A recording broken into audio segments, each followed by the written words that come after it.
Good evening. I'm Himanshu Agarwal. Welcome you all to the digital media platform of Uday India. Here are today's main highlights. Union Home Minister Amit Shah met with a broad spectrum of the political leadership of Naga groups, led by Chief Minister of Nagaland, Nepu Rio. There were many topics covered throughout the meeting. In a tweet, a spokesperson for the Home Ministry stated that conversations over the Naga concerns had been ongoing for a number of years.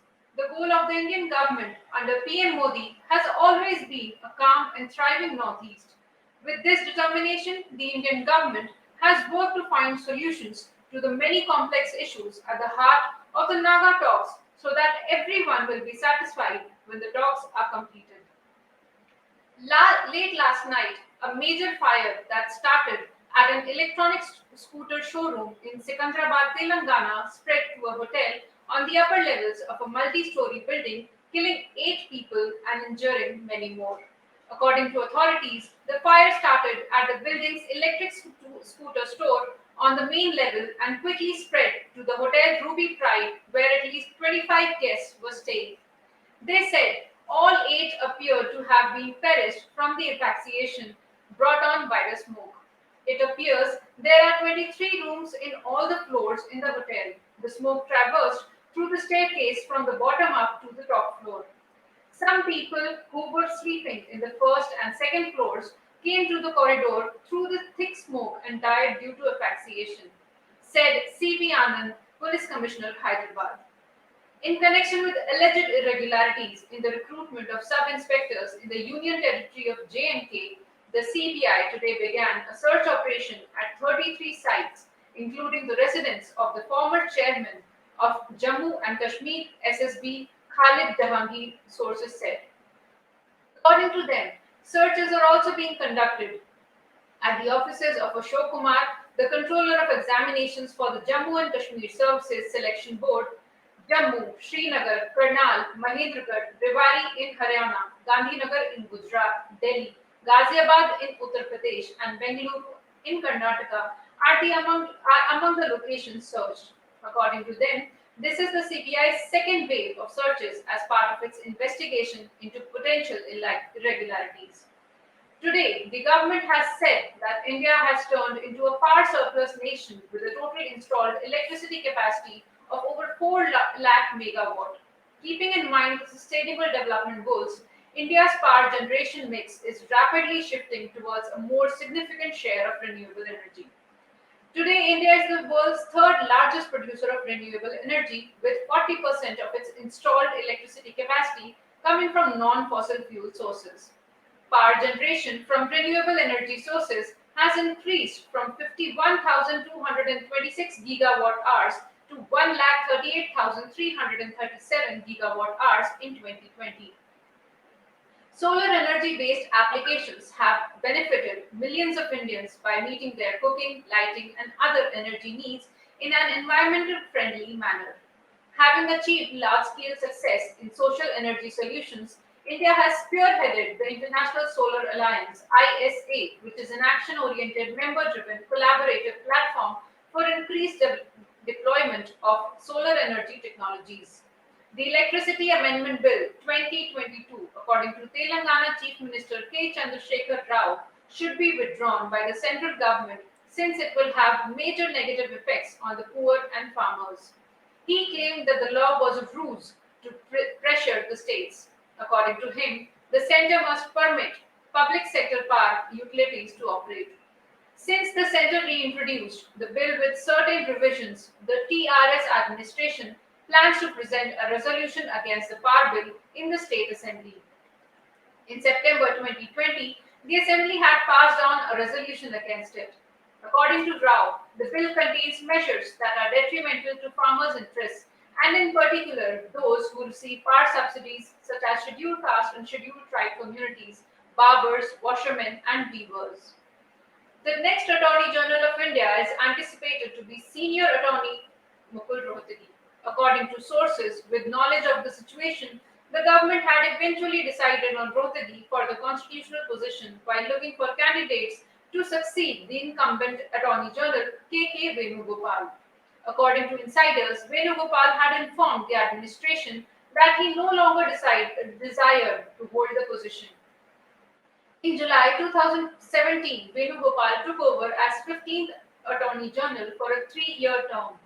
The 91-year-old Venugopal had asked to be removed from his position due to his advanced age when his 3-year term ended in 2020. Venugopal complied with the central government's wish to retain the top office for an additional term. India will host the G20 Leaders Summit at the level of heads of state and the government on 9th and 10th September next year in New Delhi. India will assume the presidency of the G20 for 1 year from the 1st December this year to 30th November next year. It is expected to host over 200 G20 meetings across the country. The G20 is an intergovernmental forum of the world's major developed and developing economies. It comprises 19 countries, including Australia, China, France, Germany, India, Italy, Japan, South Korea, Russia, Saudi Arabia, South Africa, UK, USA, and the European Union. Collectively, the G20 accounts for 85% of the global GDP, 75% of international trade, and two-thirds of the world population, making it the premier forum for international economic cooperation. India is currently part of the G20 Troika, comprising Indonesia, Italy, and India. During the presidency, India, Indonesia, and Brazil would form the Troika. This will be the first time when the Troika would consist of three developing countries and emerging economies, providing them a greater voice. Kerala will seek not for the Supreme Court to kill stray dogs that are dangerous amid growing cases of stray dog bites in the state. Talking to the media after a high level meeting convened to discuss the issue, State Local Self Government Minister MB Rajesh said a month long massive vaccination drive will be undertaken from the 20th of this month across the state. Around 10,000 dogs will be vaccinated per day, and more will be people trained for this. As long term solutions for the stray dog menace, shelters will be set up at the block panchayat levels beside extending the animal birth control program, the minister said. It is estimated that Kerala has about 3 lakh street dogs. A program to support and accelerate XR technology startups across India was launched by the Ministry of Electronics and Information Technology Startup Hub in partnership with Meetup. This collaboration is a part of government's efforts to train people in emerging and future technologies. Rajiv Chandrasekhar, Minister of State for Electronics and Information Technology, today launched the program. India is being looked to by the rest of the world as a source of technology, innovation, and expertise to meet the growing demand for digital goods. A national platform called the MEITY Startup Hub is dedicated to fostering startups, technological innovation, and the production of intellectual property, with goal to increase to more than 10,000 companies during the next 3 to 5 years.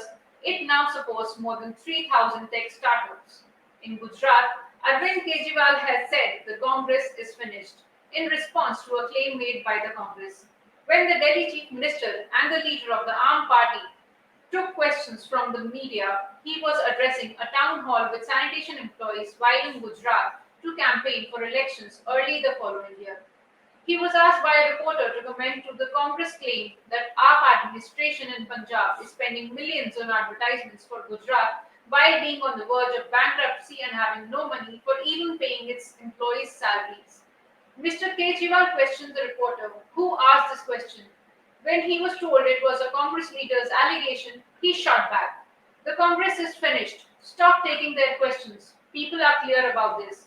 Nobody cares about their questions. India called for immediate and credible action to ensure that 13th Amendment is fully implemented and the provincial council elections are held as soon as possible in the conflict-torn island nation. India expressed concern over the lack of measurable progress made by Sri Lanka in fulfilling its commitments to find a political solution to the ethnic conflict.